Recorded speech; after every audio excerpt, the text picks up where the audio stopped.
أعوذ بالله من الشيطان الرجيم بسم الله الرحمن الرحيم الحمد لله رب العالمين وصلى الله على سيدنا محمد وآله الطاهرين.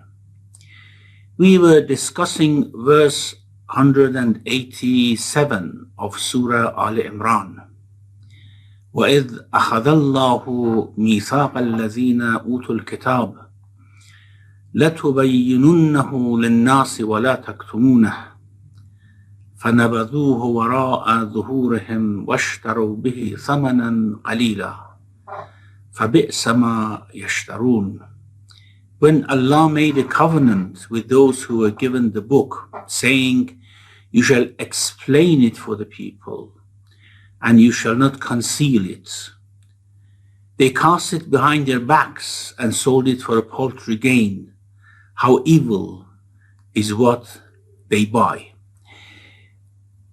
We discussed who these alladhina utul kitab were, that whether they were Jews only or Jews and Christians or any people who were given the book.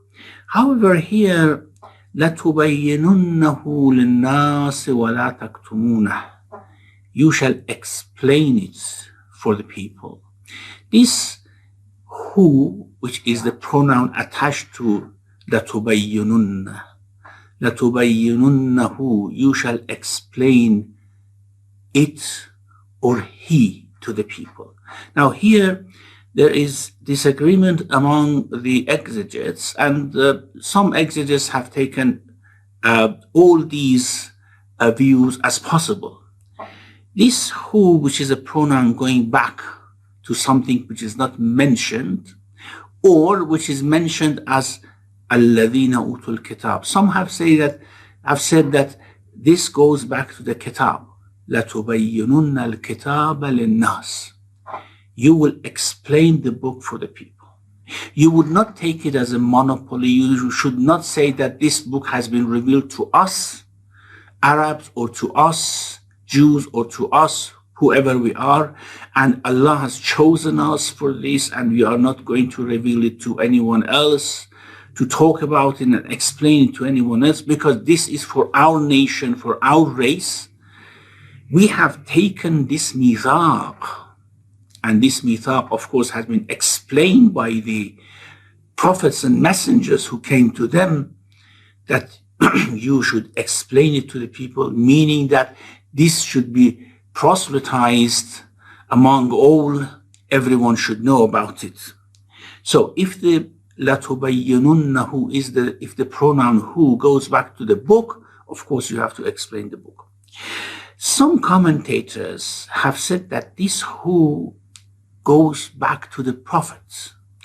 وَقِيلَ Shawkani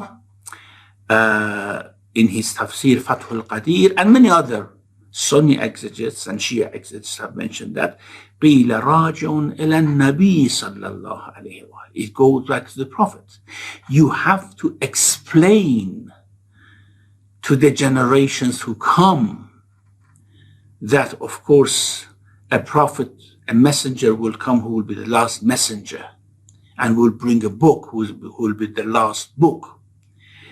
And although there's no mention of the prophet here, وَإِذْ أَخَذَ اللَّهُ مِيثَاقَ الَّذِينَ أُوتُوا الْكِتَابَ, when we took the pledge of those who were given the book, لَتُبَيِّنُنَّهُ, this is understood from the context, and especially if it's addressed to the Jews of the time of the Prophet. Like, for example, إِنَّا أَنزَلْنَاهُ فِي لَيْلَةِ الْقَدْرِ, we sent it down in the Laylatul Qadr, although there is no mention of Quran before it, but from the context we understand that. Here we understand it from the context. There was a covenant, a pledge was taken from the Christians and from the Jews. That means Jesus, peace be upon him, Moses, peace be upon him, they had taken this pledge. And actually some commentators say that any messenger who were given a book, he actually took a pledge from his people that if in case they have long life and see the Prophet, the last messenger, they have to believe in him. However, here, of course, as I said, it refers to the Jews, especially. There's a mention of the messenger in the Torah, and that's why the Jews had come to this place, and we had taken a pledge that they had to explain it to the people. Shaykh Tusi as well, it says, Al-Mithaq la yubayyinunna أخذ الله منهم الميثاق لا يبينن أمر نبوة النبي. They have to explain the matter of the messenger of Islam. But of course they did not. They actually took a paltry price for concealing it, because of course the Prophet transpired to be not a Jew, and they wanted to keep their stance in community as masters of everyone as Jews. So this was something that for a paltry gain, they sold the covenant. Even some commentators say that even if this hu la tubayyinunnahu goes back to the book, which is quite possible, because there is a mention of book before, they say, okay, what in the book they have to explain? Of course, they were explaining how they have to pray, how they have to fast, how they have to do many other things. What were they concealing? They were concealing the matter of the Prophet and Messenger, and the Messenger of Islam. So, فَيَدْخُلُ فِيهَا بَيَانُ أَمْرِ النَّبِيِّ. It is what is included in it, certainly, to explain for the people the matter about the Prophet.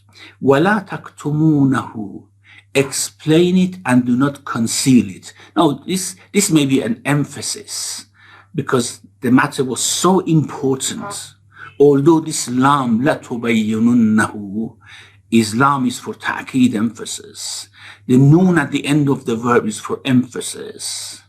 So, there are several emphases here. Still, it says, explain it and do not conceal it, or do not conceal part of it. وَلَا تَكْتُمُونَهُ. So, from all these, it transpires that there was a strong covenant, an emphatic pledge taken from them, that they had to explain for the people the matter of the Prophet of Islam. لَتُبَيِّنُنَّهُ لِلنَّاسِ وَلَا تَكْتُمُونَهُ. But what they did, instead of paying attention to this mithaq, instead of putting it in front of them and wait for the last messenger to come and saying, this is the one, this is what we have we have promised before, نَبَذُوهُ وَرَاءَ ظَهْرِهِمْ. Instead of putting it in front of their eyes, making a note of it all the time, seeing it, they just threw it at their back. And this is, of course, again for the emphasis. نَبَذُوهُ وَرَاءَ ظُهُورِهِمْ means that they did, this is مُبَالَغَةٌ فِي النَّبْذِ. You may just throw something away, okay? Or do not pay attention to it. However, if you just throw it at your back, it means that you really don't want to pay attention to it. نَبَذُوهُ وَرَاءَ ظُهُورِهِمْ. Threw it at their backs. So they cast it behind their back. Interestingly, if someone wants to persistently and insistingly not to pay attention to something, they cast it behind their back. This is what it says. They did not even want to think about it. نَبَذُوهُ وَرَاءَ ظُهُورِهِمْ. وَاشْتَرَوْا بِهِ ثَمَنًا قَلِيلًا. Now, before going to وَاشْتَرَوْا بِهِ ثَمَنًا قَلِيلًا, they sold it for a paltry gain.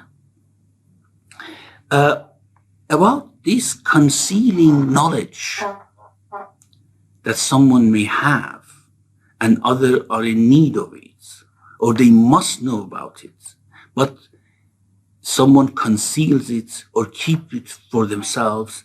There are many narrations that in this particular place the commentators have mentioned these narrations. For example, in Tafsir Al Imran, he reports something from the Prophet, peace be upon him. Man katama ilman an ahlihi uljama yawm al-qiyamah bilijam min nar. Whoever conceals a knowledge from those who need it. Those who are ahlihi means those who are in need of it. Then on the day of judgment will be bridled by a bridle from fire.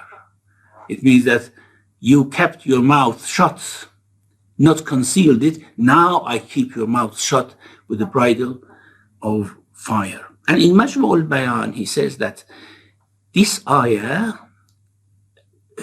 legally and from a Sharia point of view, actually implies that it is wajib to reveal and explain what is haqq, explain to the people the ahkam of Sharia, explain to the people what are the tenets of faith, and also in terms of shahadat and testimonies, one should not conceal anything. And of course, some of this is related to scholars and ulama, some of it is related to general public. Now, a very interesting anecdote is mentioned in several books. Now, here I am reporting it from Majmu' al-Bayan, who reports it from Al-Tha'labi, the very famous Sunni commentators, from Hassan ibn Umara. He says that Ataytu al-Zuhri, Ibn Shahab al-Zuhri was a very famous reporter of hadith. And he was the one who received the letter from Umar ibn Abdul Aziz to collect and comply the hadith of the Prophet. Apparently, for some reason, there are many narrations which are apparently attributed to him, which are quite, when one thinks about their contents, they are really, really appalling and must be fabrications.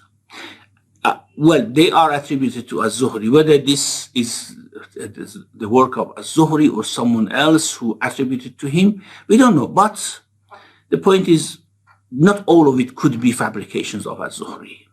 And because he was a very respected scholar of hadith, for some reason he made a pledge that he would not report any hadith from the Prophet anymore.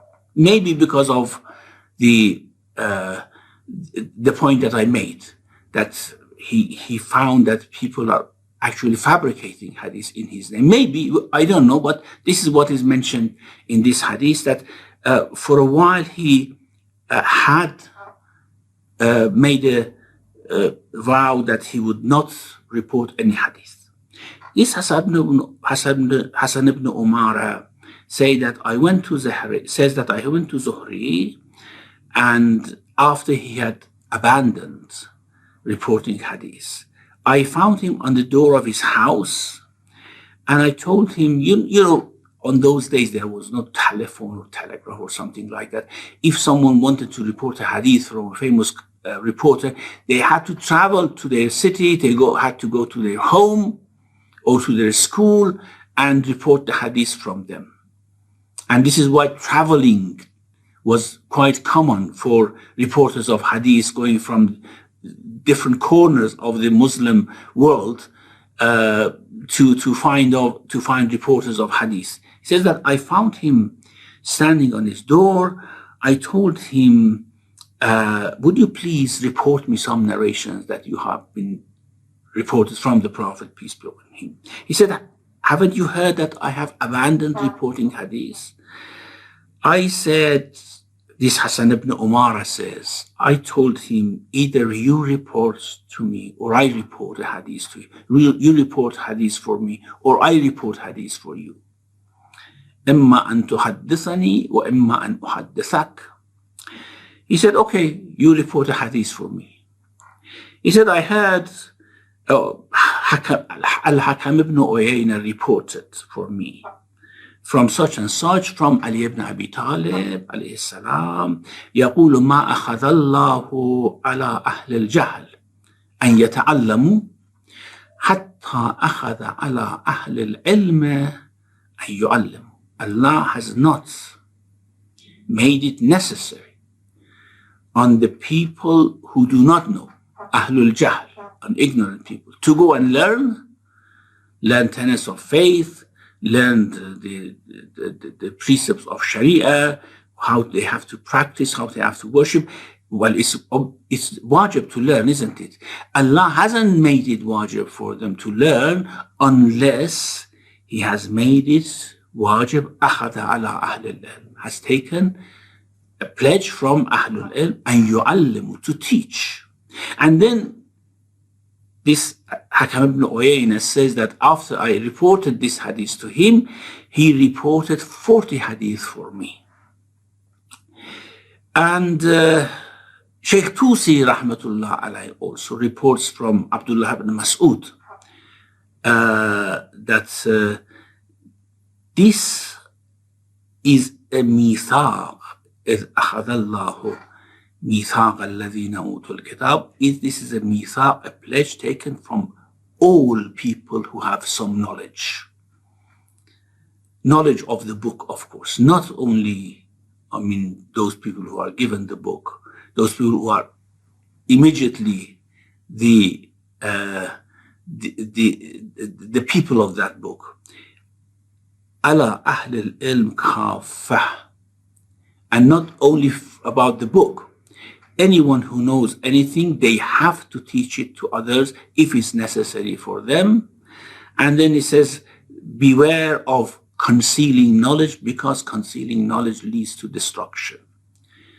At any rate, what the verse is saying, that a very important knowledge was in the book of Ahlul Kitab, Alladhina Utul Kitab. And Allah had taken a pledge from them to read it for the people, to explain it for the people, and do not conceal it, but they cast this pledge behind their back. Why? Because they did it for a worldly gain, for a paltry gain. وَاشْتَرَوْا بِهِ ثَمَنًا قَلِيلًا. ثَمَنًا قَلِيلًا. Well, they may have taken lots of bribes and money. However, compared to what they are going to receive what they were going to receive in the next world, if they had explained, and what recompense they are going to see because of the concealment, is just nothing. Now, even if they didn't take bribes for it, they didn't want to lose their status, and that status is a paltry gain as well. وَاشْتَرَوْا بِهِ ثَمَنًا قَلِيلًا. Because they didn't want to let this matter go out of Jewish community, if this Ahlul Kitab is referring to the Jews of the time of the Prophet. Like, for example, even the Quraysh, some sub-tribes of Quraysh was saying that Banu Hashim is given many things. Now, Nubuwwah should not be given to them, should be given to us. The same thing here. It shouldn't be given to the Arabs, it should be given to the Jews. And this is Tamanun Qalil. This is paltry gain. فَبِئْسَ مَا يَشْتَرُونَ. How evil is what they buy by that. Of course, they buy the eternal destruction.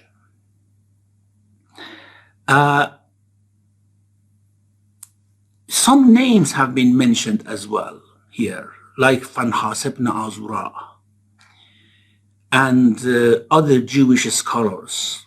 Ibn Abbas, Sa'id ibn Jubair, and others say that what is meant by this, probably one very outstanding personality who was doing this and would not let others even to talk about it, was Fanhas ibn Azura al-Yahudi, this Jewish rabbi who did not allow this matter of about the Prophet to be proselytized. Verse 188. وَلَا تَحْسَبَنَّ الَّذِينَ يَفْرَحُونَ بِمَا أَتَوْا وَيُحِبُّونَ أَن يُحْمَدُوا بِمَا لَمْ يَفْعَلُوا فَلَا تَحْسَبَنَّهُمْ بِمَفَازَةٍ مِنَ الْعَذَابِ وَلَهُمْ عَذَابٌ أَلِيمٌ. Do not suppose those who exalt in what they have done and love to be praised for what they have not done, do not suppose them safe from punishment. And there is a painful punishment for them. This is again a description of those who were concealing the knowledge of the book and did not explain it. They were quite happy about it, actually. They were very happy, and they were rejoicing that we did not allow this knowledge to be to spread and people to know about it. They were quite happy about it. لا تحسبن الذين يفرحون بما أتوا. Do not suppose those who exalt in what they have done. And actually, sometimes people do something and they are ashamed of it. They regret. Or even if they are not ashamed, even if they do not regret, they are not happy about it. There's always a column in them that, why do I do this? But of course I need to do it because of such and such, but I don't like doing it. But sometimes some people are happy about a misdeed that they are doing, thinking that they are cheating everyone, thinking that they are cheating God, thinking that they are doing something good to their community. Well, there is no hope anymore for their success in life. So, لا تحسبن الذين يفرحون بما أتوا. And also, they thought that they are children of God. They are the ones, نحن أبناء الله وأحباؤه. We are the children of God. We are those loved by God. And they do not have sincerity. They do not worship in sincerity, but they like to be praised for what they do in sincere worship. Well, we are the chosen ones of God. They would like to be praised like that. لا تحسبن الذين يفرحون بما أتوا. Exalt what they have done and love to be praised for what they have not done. Here, Abu al-Qasim al-Balkhi, a very famous, of course, Sunni Mu'tazili commentator, from whom Shaykh Tusi also reports a lot, and in Majma' al-Bayan he reports from him as well. He says that إِنَّ الْيَهُودَ قَالُوا, the Jews were saying that نَحْنُ أَبْنَاءُ اللَّهِ وَأَحِبَّاؤُهُ. These are what is, of course, quoted from them in the Quran. This is about the Jews of the time of the Prophet. They said, نَحْنُ أَبْنَاءُ اللَّهِ وَأَحِبَّاؤُهُ. And we are أَهْلُ الصَّلَاةِ وَالصَّوْمِ. We are the people who pray. We are the people who fast. And however, لَيْسُوا أَوْلِيَاءَ اللَّهِ. They are not friends of God. They are not loved by God. لَا أَهْلُ الصَّلَاةِ وَالصَّوْمِ. They are not the people of fasting and praying, but they are أَهْلُ الشِّرْكِ وَالنِّفَاقِ. However, although they are أَهْلُ الشِّرْكِ وَالنِّفَاقِ, although they are hypocrites, they would like to be praised for those things that they do not do. Some commentators may be of the view that this is not referring to the Jews, rather to the hypocrites in the Muslim community. that they were very happy in what they were doing, cheating behind the back of the Prophet, insinuating to the Muslims to disobey the Prophet, and all those things that they were doing, and they were quite happy about it. And on the other hand, they attended the prayer and the mosque. They pretended that they were fasting, and they loved to be praised because of that. So this is about the hypocrites. It is possible, however, the context of the verses was talking about alladhina utul kitab, those who were given the book. But at any case, this is not something which is restricted to them. Even it, of course, runs at our time, in our case as Muslims, that sometimes we are happy in some wrongs that we have done, and we would like to be praised as good people, muttaqi, ahlul taqwa, these things, while we are not.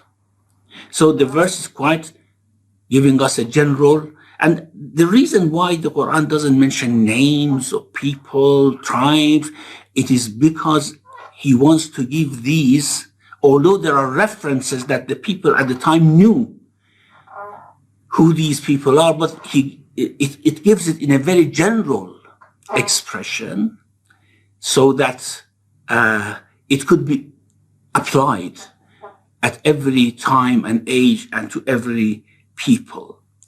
So, and also Shaykh Tusi actually, in Majmu al-Bayan, Tabrasi actually mentions that what they loved to be praised for, yuhibbuna yuhmadu, what they loved to be praised for was that saying that we have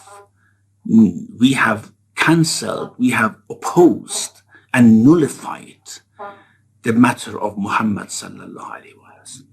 We did not allow this non-Jewish, this Gentile man to be our prophet. And they wanted to be praised among the Jews for what they did. Like at the time of Jesus, that as the Quran mentions, that they said they were boasting that we, Anna atalna al-Masih Isa ibn Maryam, we killed Jesus. We didn't allow him to continue with his preachings. So the same thing here. And then he says that what appears to be the better view here is that Allah is actually informing that He took the pledge from them to explain the matter of Muhammad, peace be upon him, and to not conceal it. But they did conceal it.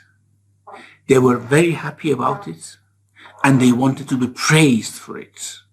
And then this is what most of the commentators believe about this verse. Verse 189, which doesn't have much explanation, because we have a similar verse before this. وَلِلَّهِ مُلْكُ السَّمَاوَاتِ وَالْأَرْضِ وَاللَّهُ عَلَى كُلِّ شَيْءٍ قَدِيرٌ. To Allah belongs the kingdom of the heavens and the earth, and Allah has power over all things. Means, do not be happy about what you have done. The kingdom belongs to me, and I'm not an impotent king. I am quite powerful. I am, of course, watching all this, and I am of the knowledge that you have broken the pledge, and you will be severely punished, certainly. وَلِلَّهِ مُلْكُ السَّمَاوَاتِ وَالْأَرْضِ. And in Majmu al-Bayan, he says that it's about those people who are happy about their sins and love to be praised for this sin. He says that do not think that you can escape me. You can escape my punishment, because Mulk as-samawat wal, as the kingdom, it belongs to me, and of course I'm powerful to do whatever is needed to be done. Of course, when we say whatever I wish, this brings to mind that this is something which is a bit deplorable, but as I have explained before, the wish of God, the will of God is something which is according to wisdom, justice, and honor. That's what Allah mentions. And also, with regards to God, mulk and milk, kingdom and kingdom sovereignty, mulk, and ownership, milk, are the same thing. In our world, a king does not have possession of what his subjects have. I mean, I have a house, I live in a country in which there's a king, but the king doesn't own my house. But in the case of Allah, He owns everything because He has created everything. In fact, it's because of His ownership that He's the king. He has the authority and He is the sovereign. So these two go hand in hand. That's why in Surah Al-Hamd, it doesn't make a difference if we say Malik Yawmuddin or if we say Malik Yawmuddin. Alhamdulillah Rabbil Alameen. Rabbana لا تؤاخذنا إن نسينا أو أخطأنا ربنا ولا تحمل علينا إصرا كما حملته على الذين من قبلنا ربنا ولا تحملنا ما لا طاقة لنا به واعف عنا واغفر لنا وارحمنا أنت مولانا فانصرنا على القوم الكافرين وصلى الله على محمد وآله الطاهرين. Assalamu alaikum, Shaykh. Alaikum assalam wa rahmatullah. Thank you very much, Shaykh, for the very interesting session. We have some time, as usual, for question and answers. If anyone has any questions, please either post them on the chat in YouTube or raise your hand in the Zoom call. So do we have any questions?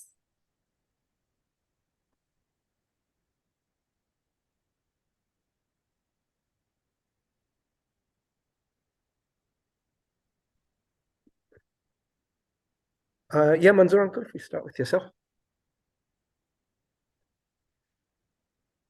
Assalamu alaikum. Yeah, Manzoor uncle, if we start with yourself. Assalamu alaikum.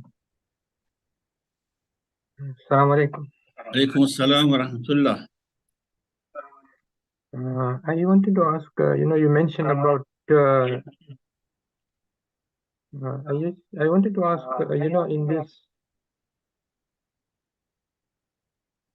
sorry, just give me 1 second, please. Sorry, I just wanted to ask, you mentioned about this imparting the knowledge which was given in the books, and you mentioned mainly about the coming of the prophet, last prophet, and sharing this knowledge and concealing this knowledge. I don't know if we can use this ayat and generalize it and come to our present day time, that all types of knowledge, the Sharia knowledge and the general knowledge also about how to live the life and develop things, like, for example, the knowledge of agriculture. Somebody has the knowledge of agriculture and then they conceal it, so the people don't share it, and did this apply to them, that they are also condemned for not sharing this knowledge? And if you take this a bit further, that they share this knowledge within a limited circle, like, for example, putting restrictions of copyrights and things like that. The knowledge is open to certain sections, and if you go out of that particular sphere and other people want to share it and they cannot afford to get that knowledge, but they restrict them and withhold them, so will they be condemned also in the same way? Well, this question has two aspects, actually. One is that now we are coming out of the sphere of religion, isn't it? Because what we were talking in the context was that those who were given the book to explain the book or to explain what is in the book. Now we are coming out of that context and talking generally. Well, morally, I mean, knowledge must be shared by everyone. Knowledge is not something that should be monopolized. What many advanced countries are doing and used to do, that when they find something, when they find the knowledge, they try to keep it, monopolize it, and of course use it either in a good way or a bad way. But this is what is happening. With regards to copyright, well, if someone uh, it's not only about books, I mean, or this type of knowledge, it goes to other things. Like, for example, someone makes a game or someone makes a film or things like that. And if there is no copyright, then people wouldn't find enough capital or enough money to support the next project, so to speak. Or some people are uh, living their livelihood through writing books and taking the copyrights for it and live through that. So it's a very difficult question. It's complicated to say that whether this knowledge should be shared with everyone. Yes, of course, if someone, even despite paying the copyright, say that no, I want this knowledge for myself, then that's something which we can question. Uh, with regards to sciences, that some countries who develop it keep it for themselves and don't give it to other people, they make several justifications. Like, for example, they may be used against us, or we want to make technology with it and sell it, and this is a sort of capital for us. We have worked for it hard, things like that. Uh, in the context of religion, yes, of course, knowledge must be spread. But in these contexts, it's a bit complicated. I cannot really give you a straightforward answer about it. If you have anything to share with us, please let us know.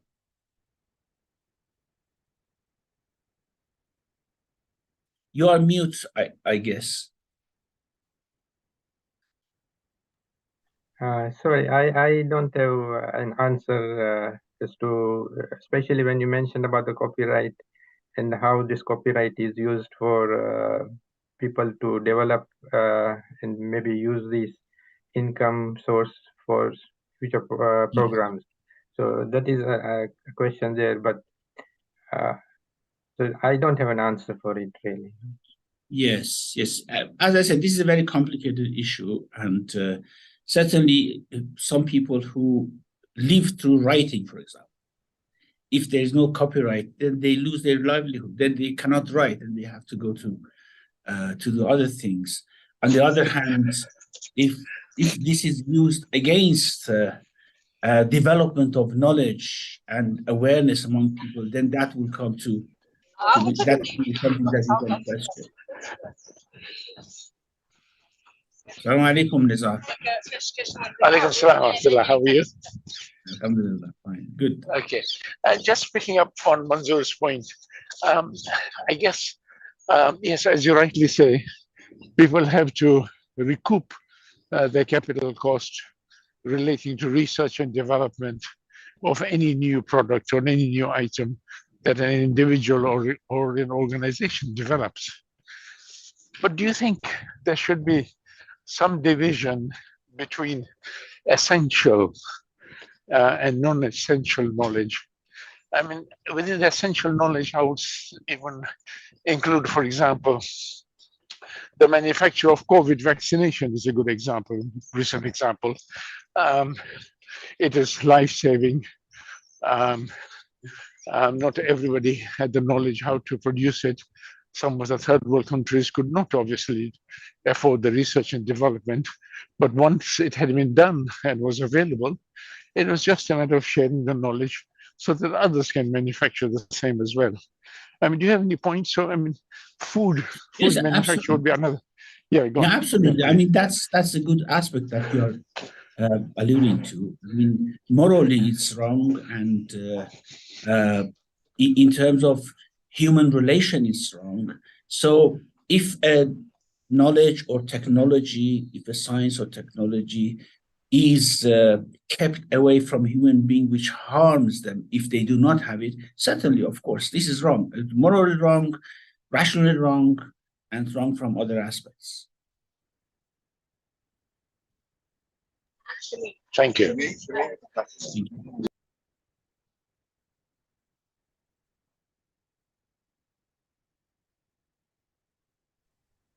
We've just had a comment.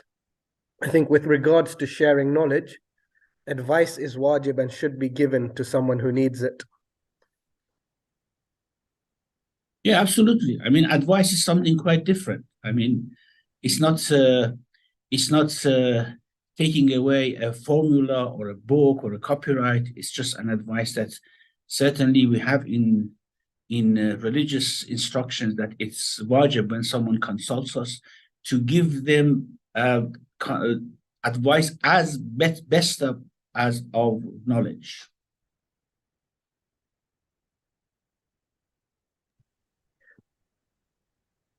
Do we have any further questions?